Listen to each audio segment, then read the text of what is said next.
Hello everyone, it's Makenna Hartwig with Christian C. Keller Williams here. I just wanted to hop on and talk to you guys about my 6 biggest tips that I've learned since being in real estate.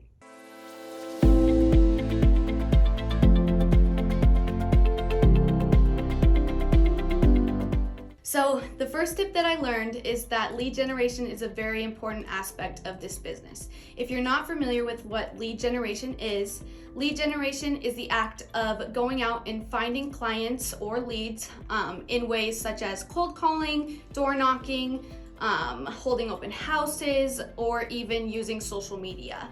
So what I found that works best is to find that lead generation strategy that works best for you and then to use that to your advantage. So for instance, I'm really good at cold calling and I'm not very good at calling for sale by owners or expireds. So I usually use cold calling to my advantage when getting my lead generation in for the day. The second thing that I learned since being in this business is understanding that real estate success does not happen overnight. It takes hard work, time, and a lot of consistency to build up that business. You can't get deterred if you aren't seeing results the next day. It's important to know that the hard work that you are doing today will be shown about 90 days from now. So even though it doesn't seem like you aren't making any progress in this moment, trust me, you are. You just have to be patient. So the third tip that I learned is that it is very important to find a coach or a mentor while getting into real estate. Having somebody that can pretty much quote unquote hold your hand throughout the transition of whatever you're doing now to getting into real estate itself can be a very big help.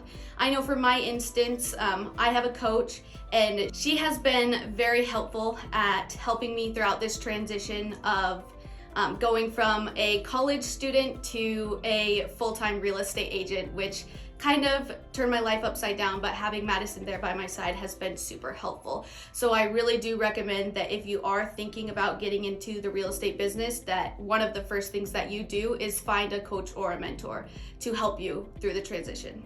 The fourth tip that I learned is that it is very important to script every single day. Scripting needs to be a priority pretty much all of the time in this business, because the better you get at talking to people, the better you will be at setting those appointments, closing those big deals with clients, or even, like I said, generating new clients down the road. So on my team, we really prioritize scripting, and it has definitely immensely helped me personally be better and sound more confident on the phone when talking to new clients. The fifth tip that I have for you is that you need to continuously educate yourself in every aspect of this career. As all of you may know, the market is drastically changing daily, so it is very important to know those statistics so when a client comes to you with questions like that, that you know right away how to answer them.